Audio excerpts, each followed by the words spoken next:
Alright, quick tour of my studio. So this is my Canon camcorder, which is really good.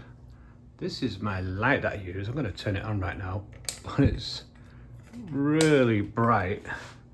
But I need that so I can light up this area. Oh, say hi, Peanut. This is my microphone that I use, which is a Lewitt microphone. It's actually used for singers and acoustic instruments. The quality is absolutely fantastic.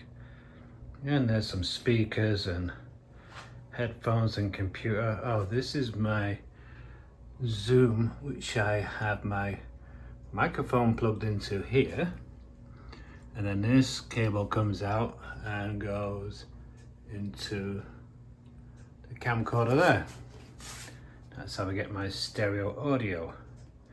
And this is a interface sound card, basically, where it's a professional sound engineer's box, but that is also for producing music, right, with this thing right here.